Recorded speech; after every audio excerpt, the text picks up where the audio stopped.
So a very good morning, dear students of class 11. Today let us continue with the short story The Chinese Statue, written by Jeffrey Archer, and today we are going to have the last of the three videos, that is the third part of the video on this short story.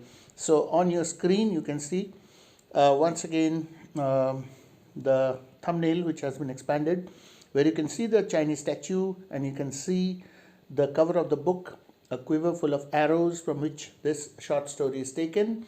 It is the very first short story of this book, and we are doing part 3 of the video.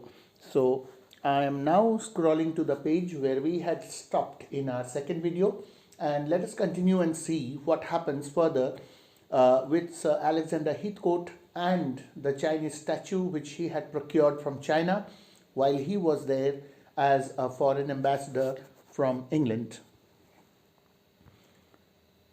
So, being an exact man, Sir Alexander wrote a long and detailed will in which he left precise instructions, that means accurate to the point instructions, for the disposal of his estate, that is his wealth and property, when he grew old.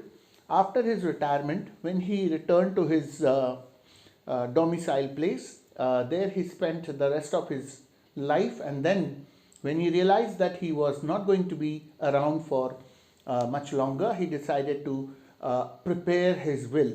And in that will, because he was a very precise man in every aspect, he wrote a very precise will with precise instructions, including what was to happen to the little statue after his death. He bequeathed the Emperor Kung to his first son, requesting that he do the same in order that the statue might always pass to the first son or a daughter if the direct male line faltered.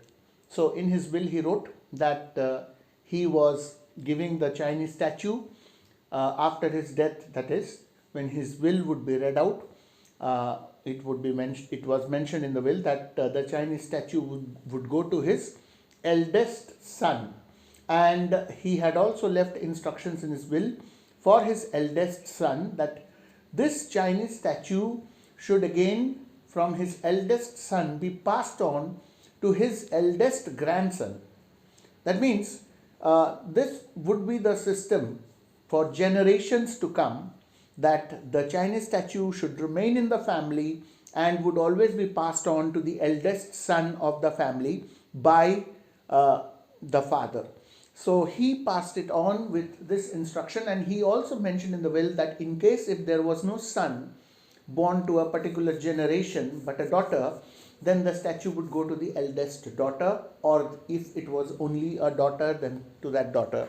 So if son or if daughter, it should always be passed on, but it should not be disposed. The statue should not be disposed. He also made a provision that the statue was never to be disposed of unless the family's honor was at stake. Now this was the condition given in his will, that the statue would never be disposed of, meaning to say sold off or given away.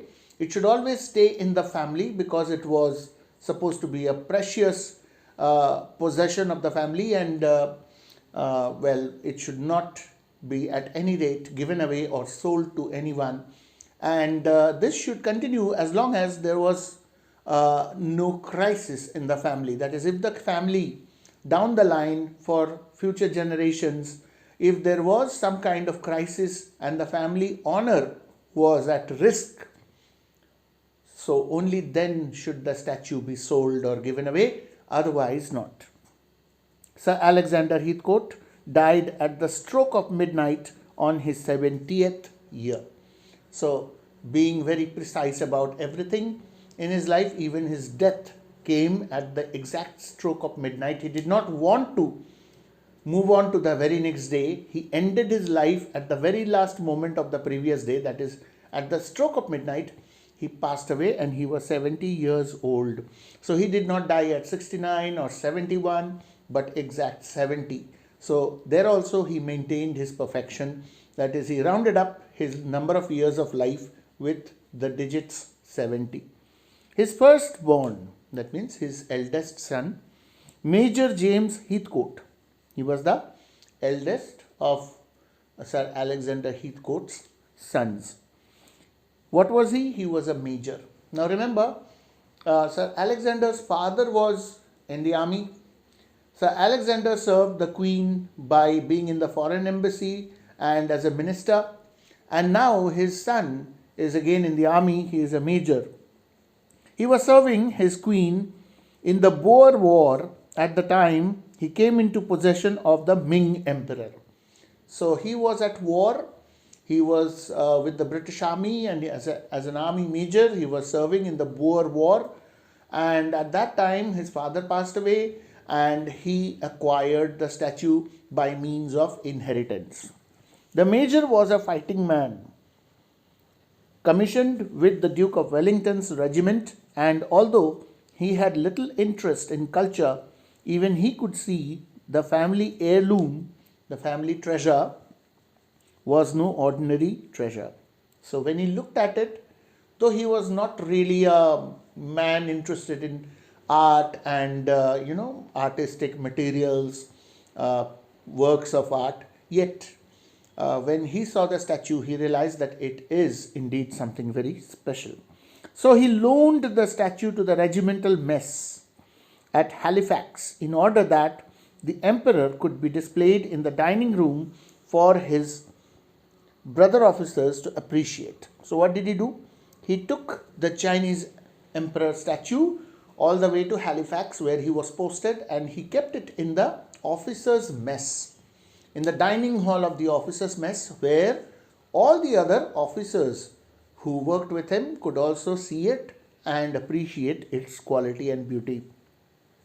When James Heathcote became colonel of the Dukes, that means he got a promotion from major to colonel, the emperor stood proudly on the table alongside the trophies won at Waterloo and Sebastopol, in the Crimea and Madrid.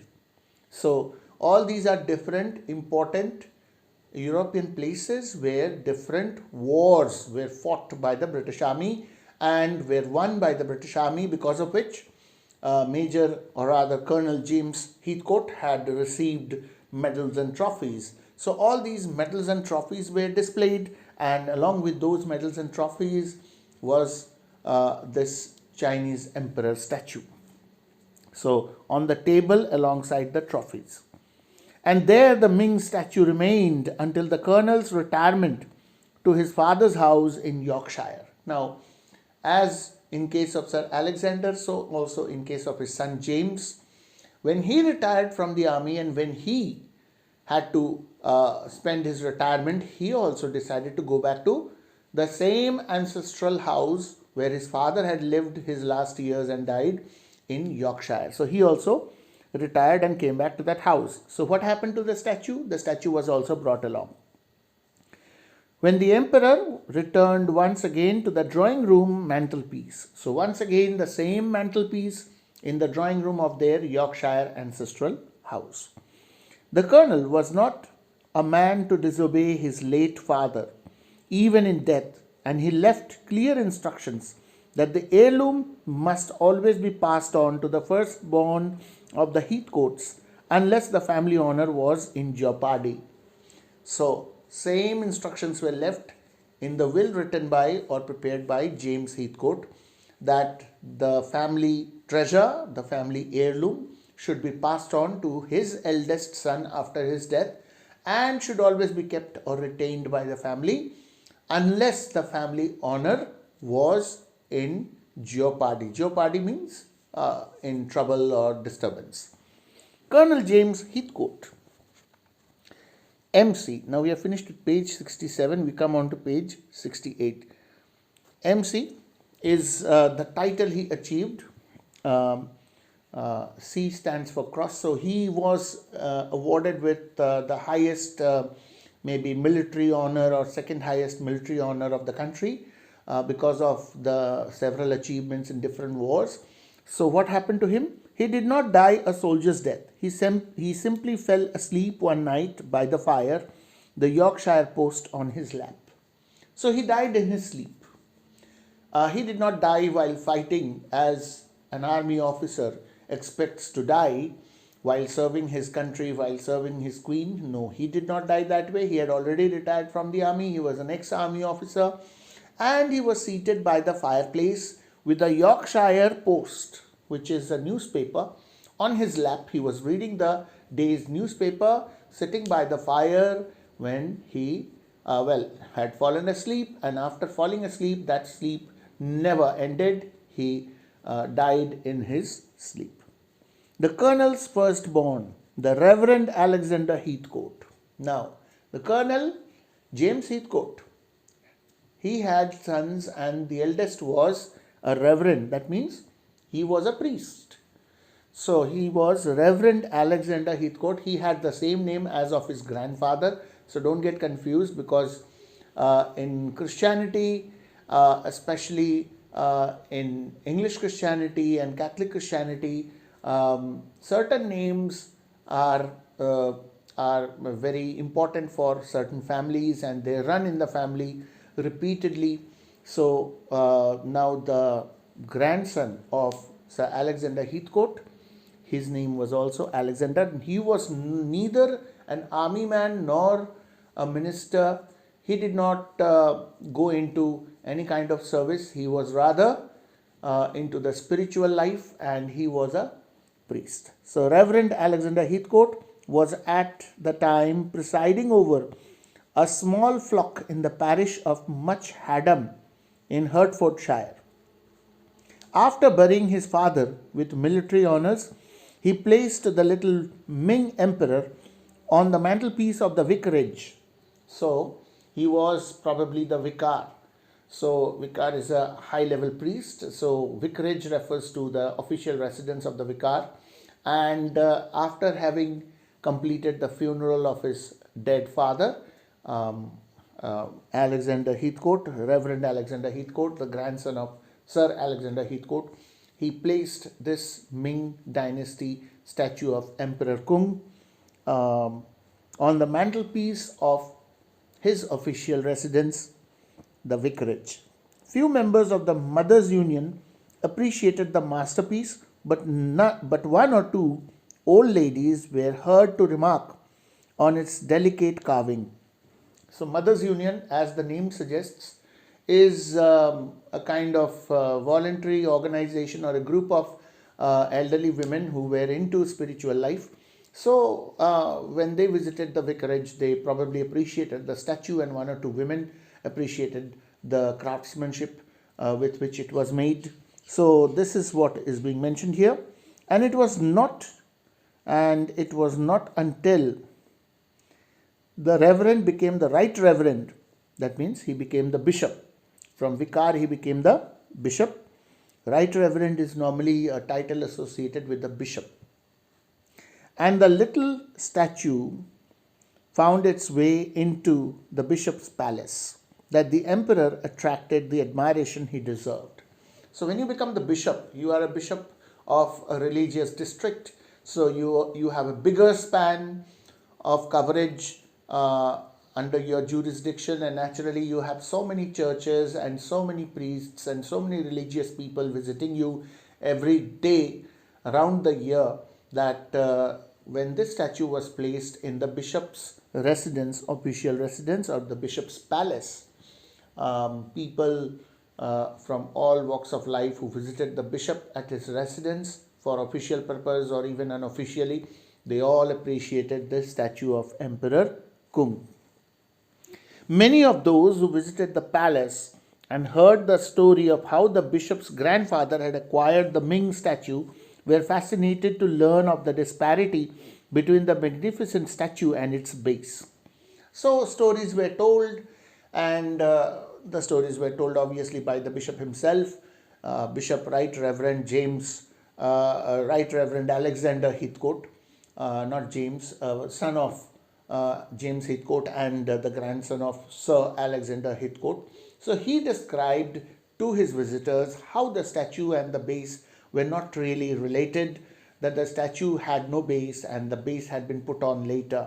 So people were fascinated to listen to such stories. A statue acquired from China and then it has this story of the base being different. So all those things. It always made a good after dinner story. So whenever there was an official dinner at the bishop's palace, after the dinner, when the religious people sat together, obviously the conversation continued, and then they talked about the statue, the Chinese statue. God takes even his own ambassadors. Now, God takes everybody. When you are born, you have to die. And so, don't think that if you are a bishop, or if you are an archbishop, or if you are a vicar general, or if you are a vicar, or if you are a priest, you will not be called by God. So one day everybody has to die, and so Right Reverend Alexander Heathcote was no exception. But he did not do so before allowing Bishop Heathcote to complete a will leaving the statue to his son. Now here we are talking about a married bishop. Okay, so Christianity has many different factions or sects, different sections you could say, and accordingly therefore you have the Catholics, the Roman Catholics, the Protestants, the Seventh-day Adventists. So there are many factions, and accordingly therefore their systems and customs are quite different from each other's. And this bishop in particular was a family man.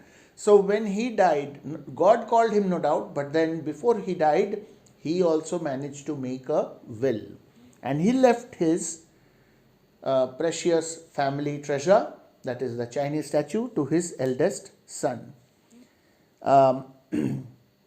with his grandfather's exact instructions carefully repeated. So whatever was written in the will of Sir Alexander Heathcote, which was followed by his son James Heathcote, was again followed by Bishop Alexander Heathcote, the grandson of Sir Alexander Heathcote, and he left the statue for his eldest son.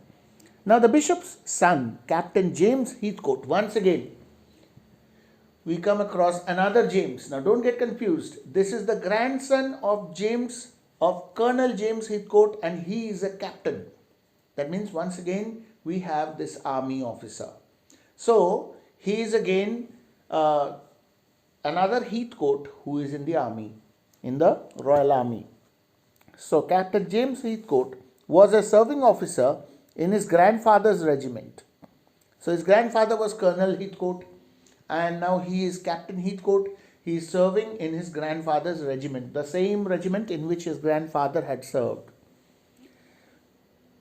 So, so the Ming statue returned to the mess table at Halifax. Now see, history repeats itself. Now grandson is also army officer. So he takes the Ming dynasty statue with him all the way to Halifax in the officers' mess, once again put on display in the officers' mess, so that all the officers, all his brethren, all his co-officers or co-workers could also appreciate the statue. So during the emperor's absence, the regimental trophies had been augmented by those struck for Ypres, the Marne and Verdun. So you see, 2 generations later, the number of trophies and medals achieved by the regiment had gone up. From the time of Colonel James Heathcote to the time of Captain James Heathcote, number of trophies, number of achievements, some more wars were fought and some more prizes and medals and trophies were won by the regiment. So these were also on display, and the statue once again found its place among those trophies. So the regiment was once again at war with Germany, and young Captain James Heathcote was killed on the beaches of Dunkirk and died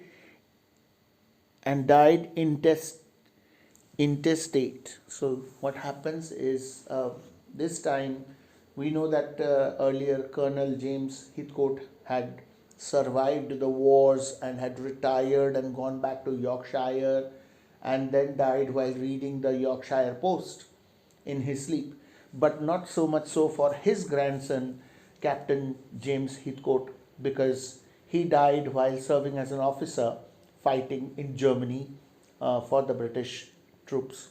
And so he died in harness, or he died while serving his country. So he was quite young compared to his forefathers who had all retired and then died. So thereafter, English law, the known wishes of his great grandfather and common sense prevailed. So he could not make a will because his death was sudden. But then the British law had its norms, and then, of course, the family tradition was also kept in mind. The wills made by his forefathers were kept in mind. And so, what happened to the statue? Well, the little emperor came into the possession of the captain's 2-year-old son. Now, the captain had a son, no doubt, his only son, maybe. He was just 2 years old. As I told you, the captain died quite young. So, his son was just 2 years old. Now, according to the family tradition, the statue should go to the firstborn of each generation in the family.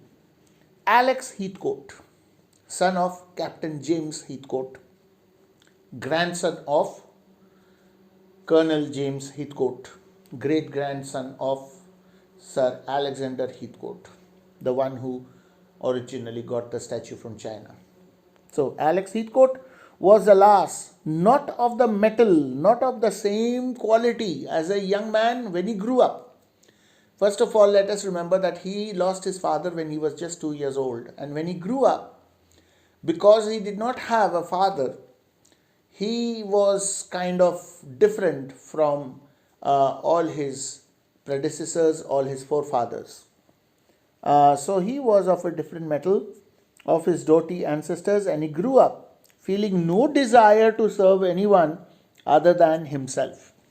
So that was the mentality he had. When Captain James had been so tragically killed, Alexander's mother lavished everything on the boy that her meager income would allow. So, this is what had happened.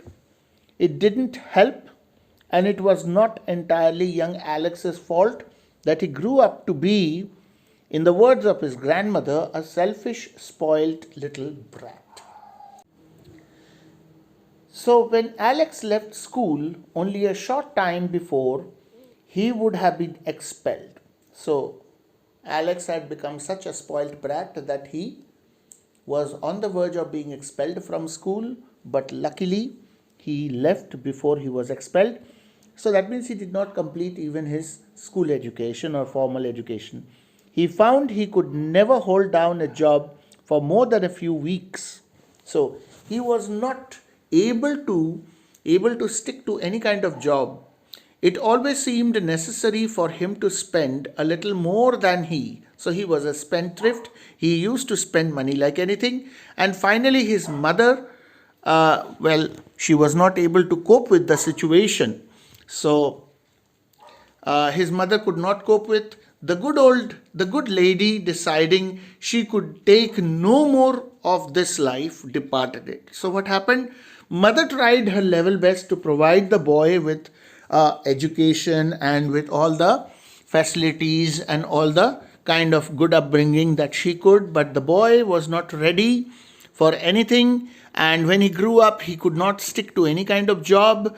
The mother was a good lady, but then she was so frustrated because of this behavior of her son that it seemed that she was so upset, heartbroken, that she eventually passed away to join all the other Heathcotes, not in Yorkshire but in heaven. So she died and she joined her ancestors, or all the other Heathcotes in the family who had died, not in Yorkshire but in heaven. That means she was gone from her living existence. In the swinging 60s, when casinos opened in Britain, now remember, 1960s, from 1871, when the statue was procured in China by Sir Alexander Heathcote, we have come to 1960s. So 90 years have gone by in the course of these 4 or 5 generations. So when the casinos opened in Britain, young Alex, now you see, with the changing times, the names have also become shorter. He is Alex and not Alexander, which is a short form. Alex is a short form of Alexander, but he's known as Alex Heathcote. So when casinos open, and casinos are places where you stake money and you gamble, and then you may win or you may lose. In most cases, you lose. So young Alex was convinced that he had found the ideal way of earning a living without actually having to do any work. So this is what this fellow thought. Actually, those who are into gambling, they keep on gambling. They think that next time they'll be winning and they'll be making it big. So this is what Alex was also doing. And he developed a system for playing roulette. Roulette is a kind of gambling game with which it was impossible to lose. So he developed a system. He thought he developed a system in such a way that he will play the game in such a way that he will not lose. He cannot lose. But what happened? He did lose. So he refined the system, his own system, and promptly lost more. He refined the system once again, which resulted in him having to borrow to cover his losses. Why not? If the worst came to the worst, he told himself, he could always dispose of the little Ming emperor. So this was in the corner of his mind. He was borrowing now. All his money was spent. He was borrowing and he was gambling with that money. And he was thinking in the corner of his mind, he had this thought that why not? If necessary, if I lose all, I can sell off the Ming emperor and I can get lots of money. So that's what he believed. The worst did come to the worst, as each one of Alex's newly refined systems took him progressively into greater debt until the casinos began to press him for payment. So the casinos were asking him for payment. He had borrowed, but he was not paying off. When finally one Monday morning, Alex received an unsolicited call from two gentlemen who seemed determined to collect some 8,000 pounds he owed their masters. So the casino people had sent some muscle men to collect the due amount, and that was 8,000 pounds in the 1960s. 8,000 pounds. Imagine if a pound in British currency is equivalent to somewhere around rupees 80 or 100 in the present day scenario of 2021, then in those days you can imagine the value of money was more. So that was a huge amount. And what did those muscle men say to him when they came to collect the money? They hinted at bodily harm if the matter was not dealt with within 14 days. They gave him 14 days. They said, within a fortnight, within a couple of weeks, if you don't pay up, we will be forced to cause you physical injury. You will be beaten up. You will be facing the consequences. Alex caved in. So that was the time he decided that he will sell off the statue. After all, his great-great-grandfather's instructions had been exact. The Ming statue was to be sold if the family honor was ever at stake. So he was making use of that clause mentioned in the will of Sir Alexander Heathcote, his great-great-grandfather, who was an exact man and who had mentioned very clearly, exactly in his will, that if the family honor was at stake, then only the statue could be sold. Alex took the little emperor off the mantelpiece in his Cadogan Gardens flat and stared down at its delicate handiwork. At least having the grace to feel a little sad at the loss of the family heirloom. He then drove to Bond Street and delivered the masterpiece to Sotheby's. Sotheby is the auction house or the firm which auctions valuable artifacts. So he goes there. He feels a bit upset that he is selling it off, but he goes to the auction firm, giving instructions that the emperor should be put up for auction. So with that, we come to the end of page 69, moving on to page 70. The head of the Oriental Department, a pale, thin man. Oriental Department, the department in the auction house which deals with artifacts from China and other Southeast Asian countries or the Far Eastern countries. So, the head of the Oriental department, a pale, thin man, appeared at the front desk to discuss the masterpiece with Alex, looking not unlike the Ming statue he was holding so lovingly in his hands. So, this man himself was probably Chinese, and that's the reason why he looked like the statue itself. It will take a few days to estimate the true value of the piece, he purred. That means he said. But I feel confident on a cursory glance that the statue is as fine an example of pen Q as we have ever had under the hammer. So he says, I need to check this out. So give us a few days.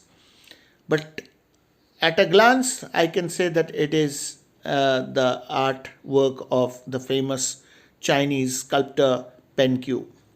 That's no problem, replied Alex, as long as you can let me know what it's worth within 14 days. Oh, certainly, replied the expert. I feel sure I could give you a floor price by Friday. Couldn't be better, said Alex. What's a floor price? That is the minimum base or entry level price at an auction when something is put up. A price is fixed by the auction house first, and then there is bidding. So the price goes up, people give calls and do the bidding till it is sold at a higher price. So couldn't be better, says Alex. During that week, he contacted all his creditors, and without exception, they were prepared to wait and learn the appraisal of the expert. Alex duly returned to Bond Street on the Friday with a large smile on his face. So he contacted all his creditors and told them that, see, I have a valuable treasure in the family which I have given for auction, and soon I'll be able to know the amount that I'm likely to get from it. So I'll be paying you all off. So don't worry. So all his creditors were also ready to wait.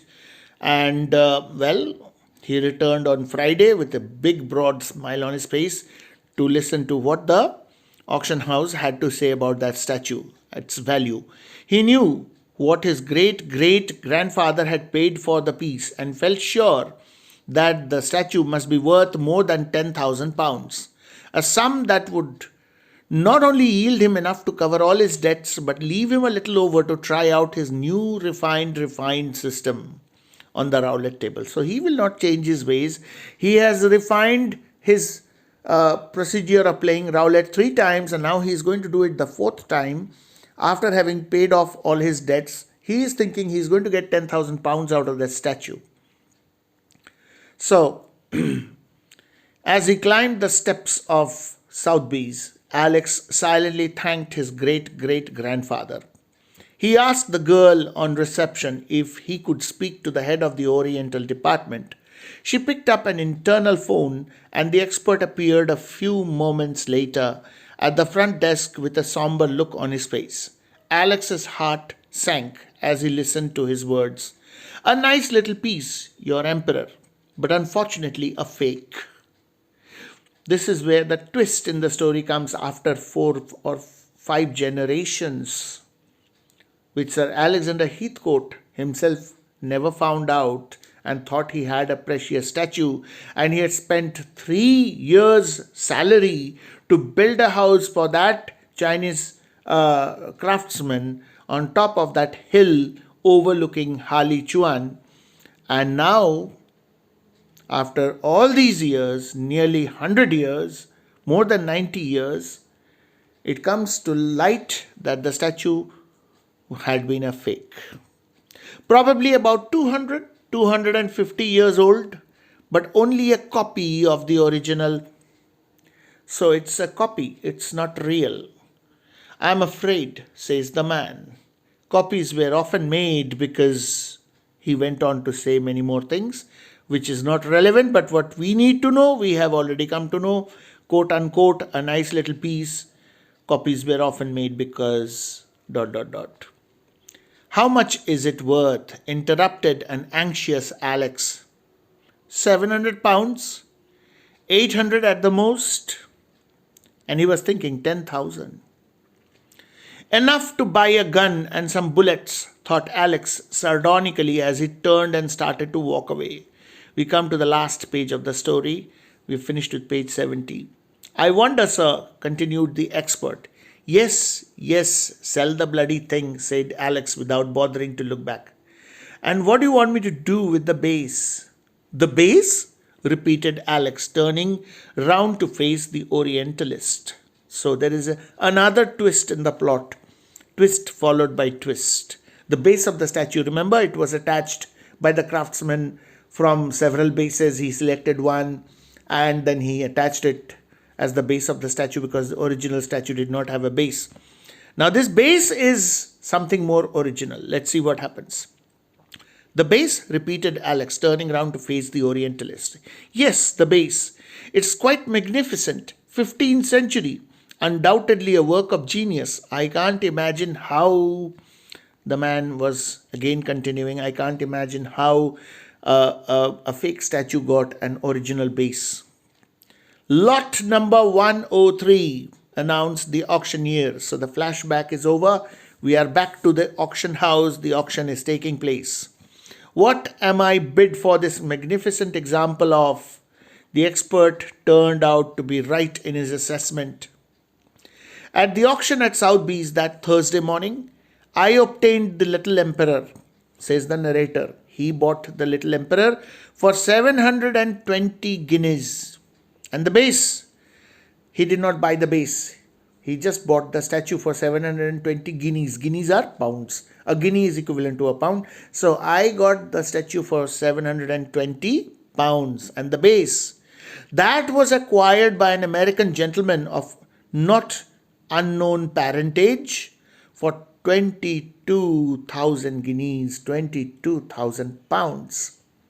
So ultimately, the statue was not worth anything, but Alex got 22,000 pounds, 22,720 pounds to be precise, for the entire cost of that statue and its base. So his luck, just when his luck was slipping away from him, a final twist is given by the author, and that is how the statue was finally auctioned off.